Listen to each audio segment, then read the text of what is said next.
20 अक्टूबर को हरिद्वार के माया देवी मंदिर में शुरू ही पवित्र छड़ी यात्रा चारों धामों और कई मंदिर मठों से होते हुए आज कर्णप्रयाग स्थित उमा माहेश्वर आश्रम पहुंच गई है। यहां पहुंचने पर आश्रम के महंत ऐश्वर्यनाथ जी महाराज और संतों ने पुष्प वर्षा के साथ छड़ी यात्रा का जोरदार स्वागत किया।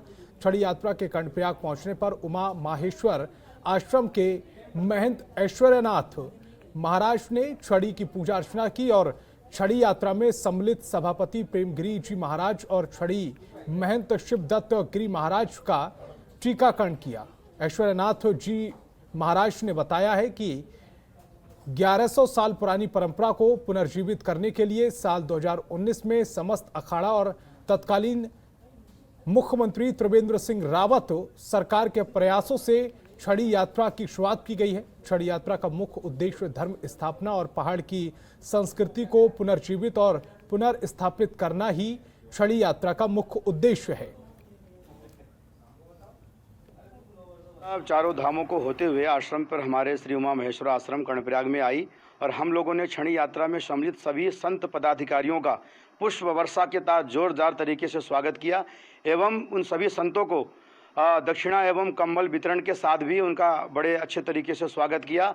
और इस छड़ी जो ये छड़ी महोत्सव इसका उद्देश्य यही है कि हमारे भारतवर्ष में एवं हमारे गढ़वाल क्षेत्र में धर्म की स्थापना हो सके और इसीलिए इस छड़ी यात्रा को 1100 वर्ष पुरानी परंपरा को पुनर्जागृत किया गया। धर्म की स्थापना हेतु समस्त गांव कस्बों में धर्म की स्थापना हो सके ये छड़ी इसीलिए हर जगह भ्रमण करती है और अपने आखिरी पड़ाव में श्री उमा महेश्वर में आश्रम में आकर रुकी है। 2022 विधानसभा चुनाव से पहले भारतीय जनता पार्टी चुनाव को लेकर लगातार बैठकें कर रही है। उत्तराखंड में आगामी विधानसभा चुनाव को लेकर दिल्ली में आज उत्तराखंड बीजेपी की बड़ी बैठक हुई। राष्ट्रीय अध्यक्ष जेपी नड्डा की अध्यक्षता में होने वाली इस बैठक में मुख्यमंत्री पुष्कर सिंह धामी बैठक में शामिल होंगे। इस बैठक में राष्ट्रीय संगठन मंत्री संतोष भी मौजूद रहेंगे। शाम 7 बजे होने वाली इस बैठक में प्रदेश अध्यक्ष मदन कौशिक सहित कई बड़े नेता शामिल रहेंगे। वहीं प्रदेश प्रभारी, प्रदेश चुनाव प्रभारी, सह प्रभारी भी बैठक में हिस्सा लेंगे।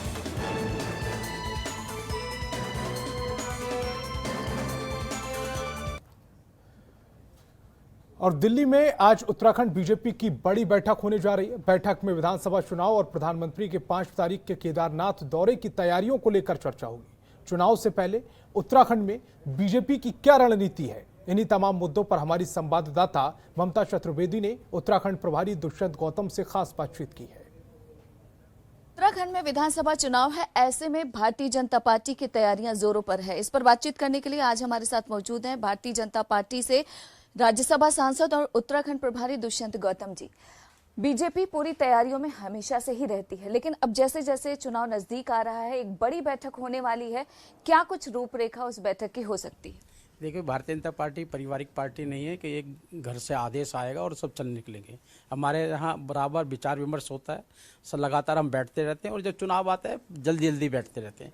उस चुनाव प्रक्रिया के तहत ही बैठकें होती रहती हैं। हम भी गए थे, अभी कल वहाँ पर थी, आज यहाँ पर है। ये बैठकें होंगी और जो विषय आएंगे उस पर चर्चा होगी। इसके अलावा अगर देखा जाए उत्तराखंड में वो कौन कौन से मुद्दे होंगे चुनाव के दौरान जो भारतीय जनता पार्टी जनता के बीच लेकर जाएगी? क्योंकि अगर कांग्रेस पार्टी की बात करें तो वो लगातार ये कह रहे हैं कि परिवर्तन यात्रा में लोगों का जो हुजूम है वो बहुत अच्छा है, सकारात्मक है, इसलिए उत्तराखंड में परिवर्तन होगा। क्या आपको लगता है कि इन तमाम मुद्दों को लेकर भी चर्चा होगी? हमारा एक ही मुद्दा होगा उत्तराखंड के अंदर। हमारी 4.5 साल की सरकार हो गई है, क्या कांग्रेस ने 4.5 साल के अंदर हमारे विरुद्ध में कोई प्रदर्शन किया, कोई धरना किया, कोई विधायक सांसद पे कोई किसी प्रकार से अनियमितता का आरोप लगाया? ये जो अब निकले हैं इनकी मजबूरी है, चुनाव में इतना करना ही पड़ता है इनका। लेकिन जनता जानती है कि कोरोना काल के अंदर ये लोग कहाँ थे, अभी आपदा आ रही है ये कहाँ थे, क्या इन्होंने जनता के लिए किया, किस प्रकार से इनकी पिछली बार इन्होंने जमानत जब्त कराई थी लोगों ने इनकी, और वह अपने जो इनके नेता हैं वो तो 2-2 जगह से हारे थे। ये सब जनता आज की तारीख में जानती है। हमारे पास मुद्दे नहीं है, हमारे पास सेवा है, और सेवा ये है कि हमने कोरोना काल रहा हो या आपदा रहा हो, हम हर समय घर कर गए हैं और घर घर जाकर जनता और की सेवा करने का जो संकल्प है हमारा, उसको हमने पूरा किया है।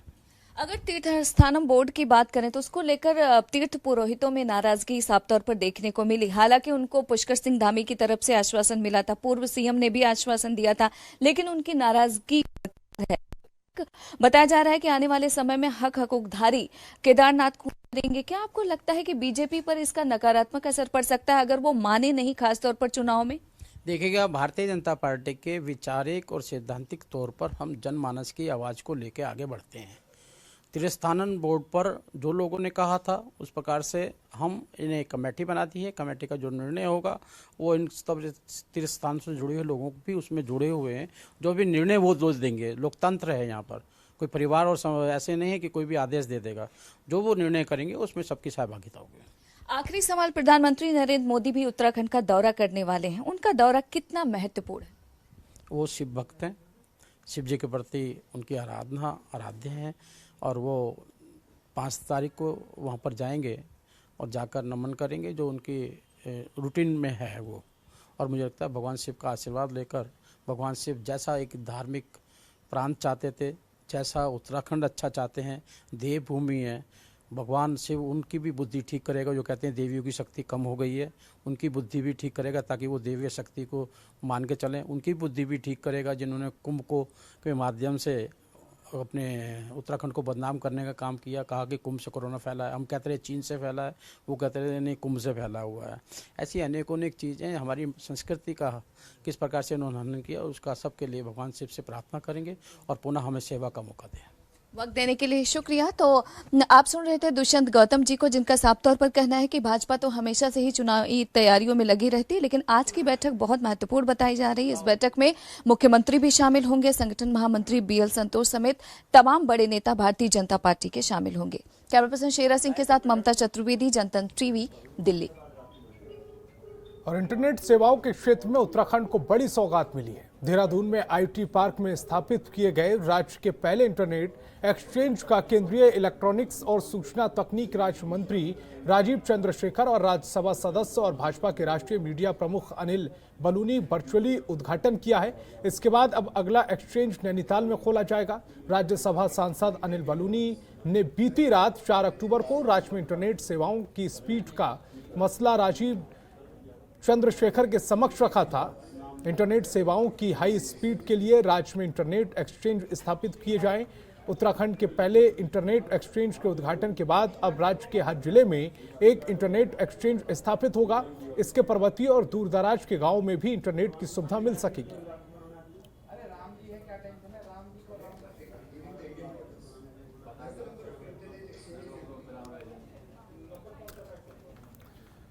तो मेरे साथ फिलहाल इतना ही। आप देखते रहिए जनतंत्र टीवी।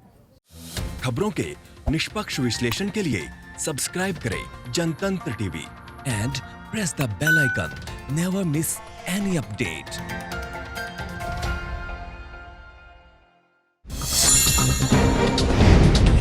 डाउनलोड कीजिए जनतंत्र टीवी ऐप को, जो कि अवेलेबल है गूगल प्ले और ऐप स्टोर पर। अधिक जानकारी के लिए अभी डाउनलोड करें।